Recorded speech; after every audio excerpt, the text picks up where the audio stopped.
All right, y'all. So, God had revealed to me that this weekend, with this birthing of this baby and this crossover and stuff, also, He had revealed through a dream, that there were things that were hidden once that now are being made clear. And I had seen like all these things referencing like clear. Um, like, God had basically taken, you know, this piece of glass that has had this blur over it, right? Words that he's given you, bits and pieces of that you only scratched the surface level of. You didn't fully understand it, right? You've been seeking answers and you weren't understanding fully.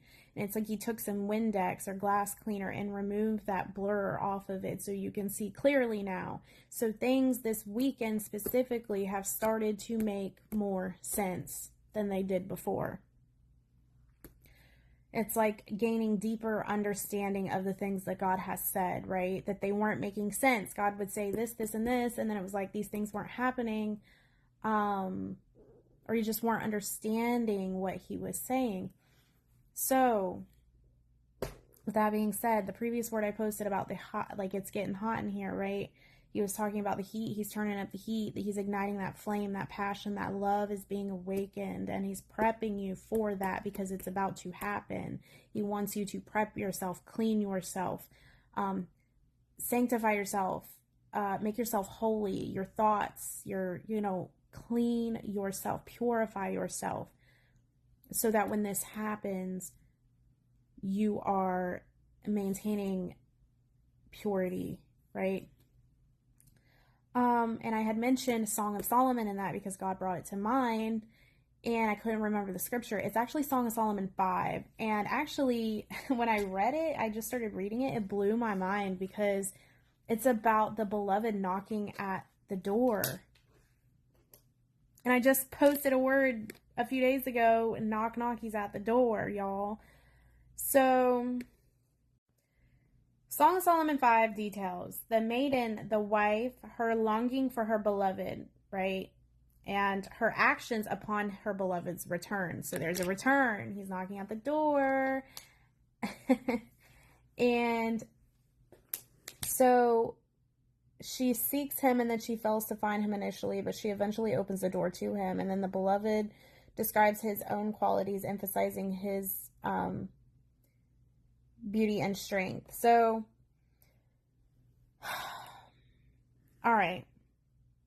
The knock, the breakfast, dawn. So breakfast equals dawn, the meal at dawn, the meal at the prepared table at dawn. Y'all, I've been having this woodpecker knocking at my window for 2 days in a row at dawn. The crossover, the letter, the breakfast, the knock at the door. And God had also given me a number in the Strongs over the weekend that meant like invisible, something being made manifest that's invisible to the physical eye to an extent, okay? And what God gave me with that is that there is this knock at the door, right? There is this knock at the door. But this knock at the door, you're not going to, you would not have seen this knock at the door with your physical eye. It was not actually at your door, right? It's the beloved, it's your husband knocking at your door, at your window, right? At your heart. He's knocking. So, look. I sleep, but my heart is awake. It is the voice of my beloved. He's knocking, saying, open for me, my sister, my love, my dove, my perfect one, for my head is covered with dew and my flocks with the drops of night. Okay, I asleep, but my heart is awake. I'm reading this breakdown on this because Song of Solomon is so deep, y'all, and to be honest, unless God gives you the full wisdom, deep wisdom on this, you're only going to scratch the surface of this. And so I felt like God was trying to. I was having a hard time understanding, so I just Googled it. But Okay, so they give a completely different revelation of what I received, though. They said in this poetic snapshot, the maiden described another dreamlike experience of her either being asleep yet dreaming in the twilight of. So, anyways, what God gave me through that is like you are resting, you're in this state of rest physically, right? You're not acting upon certain, like what your heart is feeling, but your heart is awakened. Like your heart is awake. That love in your heart is awakened. That desire um is awakening, but you're physically resting in a resting state. You're not acting right on those things. Um and then the beloved comes and starts knocking, saying, "Open for me, my sister, my love." It says, having come in some unexpectedly, perhaps later than expected. However, God said earlier than expected. That's why this woodpecker was knocking at dawn. This person, and God, he gave me a word that I had released about a expected but unexpected knock. Okay. The beloved came at an unexpected time. Though you were expecting this knock, you were not expecting it when it happened. Okay. Now here's the other thing. So since he came unexpectedly, right? Since he's knocking unexpectedly, the door was locked. The door to her heart, the lock to her heart was locked. He came unexpectedly. He came at a time that she was not expecting. Though she was expecting it, she was not expecting it. And so her it was locked, right? She was not prepared in a sense. And so it says, what God had me write earlier than expected. So, is your heart ready and willing to be opened when they knock? Because that was the instruction this weekend. Knock, knock, he's at the door. You are to welcome and receive him kindly, is your heart, that is why God had been saying, get in position, get ready. You need to be in position in order to eat. You need to be in position in order to receive this. He was telling you to prepare, cleanse your heart, prepare your heart and mind for service. That's why he was saying it, because they're going to be knocking, right, at an unexpected time. Though you're expecting it, it's still going to be unexpected, that knock. And again, that's not a physical knock on the door. For some it may be, but the way that the deeper meaning behind this is the knock has happened and they are knocking at your door. They're knocking at your window like the woodpecker. They are knocking at your heart, right? That they are knocking. Love is knocking at the door. Are you ready and willing to open your heart to them, right, when they knock? Is your heart in position? That's why God said you had to be. It makes sense now why, because you can't receive this if your heart isn't right. If your heart isn't in position, it's going to stay locked, right? Because I don't know if some of y'all may relate, but when me and my spouse first got together, I had never experienced real love in my life. And so my heart was kind of locked to that, right? I was not really sure how to accept it.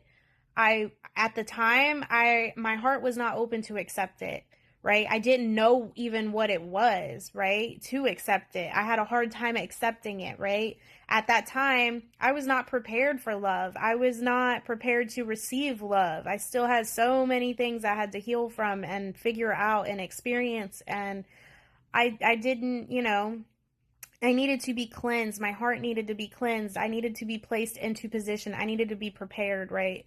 So that when the time comes now, this second chance, this second, go round, right, where this new foundation has been built upon God, right? I'm ready for it. I can actually receive it now. Are you ready? Um the beloved praised her right at the door. She's not opening the door for him, right? He's praising her, and this is what happened with me. I swear. And now I'm like, oh my gosh. He praised her with warm, you know, terms. He was calling her, you know, my dove, my perfect one, my, um, which represents, faithfulness, purity. He's seeing her through this lens of her being, blameless, faithful, pure, right? And it basically, it didn't persuade her to open the door. Like, it didn't. And that's literally how it was the first go around, and I feel terrible. I mean, he was not perfect either, but that's my fault. I take full responsibility in that. I literally, because here's the thing, I went my whole life without experiencing what real love truly was. I didn't grow up in a family that and then nor did I date people later on in life that I experienced a real love with. And so when I actually had it presented to me, I didn't know how to accept it. It made me uncomfortable. Like, there was times that, like, I never had someone want to just dance with me, right? And me and my spouse were long distance, and every time it was time for him to leave, right? Like, the trip was over, we'd have these trips, and then right before we'd have to leave, where I'd take him to the airport or whatever to drop him off, he would like set his phone on the counter and like turn on a song and then like want to dance with me before he left. And I've never had that. So for me, it was very like uncomfortable. I didn't know how to accept it. But it wasn't just that, it was him genuinely trying to care for me in ways that men throughout my life have never cared for me. And I just, if you know, you know. Like, if you've never been loved properly, then when you do actually get it, you don't know how to handle it. Like that video, that short I posted the other day. He's like, "What do I do? What do I do?" Literally, like, that's what it's like. Like, I don't want to kill him. Literally. That's how it was, but now, over the last several years since then, God has taken me through some things. He's taught me some things, and that's basically what he's done with, you guys. And so now he's done a lot of healing and brought us to a place of like being healed, and not completely healed, not completely whole, but like whole and healed enough to be able to accept this love, right? Unlike the first go round. Um, and so then, what happened? I guess that's really it. Like, God is saying, they're at the door knocking. Open the door this time. Open the door this time. Accept this time. Um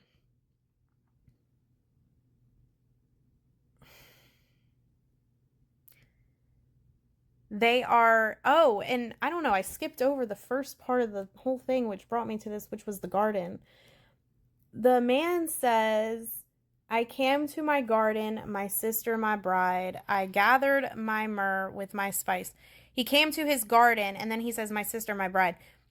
He's saying that his bride, his wife, is his garden. In April showers bring May flowers. We're in May. Um, God has created you into this garden, right? You are like this bloomed garden presented in front of your spouse, and you're giving off this aroma, right? This sweet smelling aroma that they are admiring in this time, or are about to be admiring, which is when that passion of Romeo arrives. The God is igniting that fire and that passion in both of you. And it's just going to be this admiration, this time of admiration, which is why you got to keep yourself pure, your thoughts pure, no slip ups. You know, I mentioned all that in the last word, not going to go through all that again. But he said, I gathered my myrrh with my spice, I ate my honeycomb with my honey. Um, I drank my wine with my milk. Eat, friends, drink, and be drunk with love. God is saying, eat at your prepared table. Um, drink this wine, right, that he has, and remember, I put out a word about this. Your spouse is that wine. You guys are that fresh wine that has been produced, right? Fresh sweet wine. There is no old bitter wine anymore. That's gone. There is this new fresh sweet wine. And there's this breakfast for you to eat at this prepared table. And it's going to be filling you with so much love, filling you up with love, and all of the things that you have been craving and hungry for. God's like, bon appetit. My stomach is growling right now. Y'all can probably hear it. My bad, if you can. Just ignore it. So yeah, love is being awakened. It's time to eat and drink at your prepared table, and just experience and enjoy this love, this new love, this new baby, this new beginnings, this new era. Remember, it's a forever thing. This isn't a season this time. This isn't a, well, you're going to be in their life for a short amount of time and then they're going to go. No, this time it's permanent. And in this breakdown of the Song of Solomon word, they made a really interesting point that he refers to her as his sister and bride. Sister meaning like an eternal, like a sister is forever, right? Like a forever thing. Like he sees her as a forever thing. Which it is. It's a permanent thing this time. There's no more. This is the final. It's the final countdown. I have a word on that. But this is the final hours, the final countdown, the final go around. There is no more after this. Is it, y'all. So yeah, that's the word. That's all I got. I pray this gets to who it needs to get to at the right time. If y'all feel led to sow into this, or be a blessing, my information is there in the description box as always. I appreciate every seed that is sown. It is actually very helpful and a blessing to with the seeds that y'all sow. I pray that God bless y'all in return for those seeds that y'all sow and multiply them in Jesus' name. And I pray y'all have a blessed rest of your evening, and I will see y'all in my next video, whenever that may be. Okay, bye.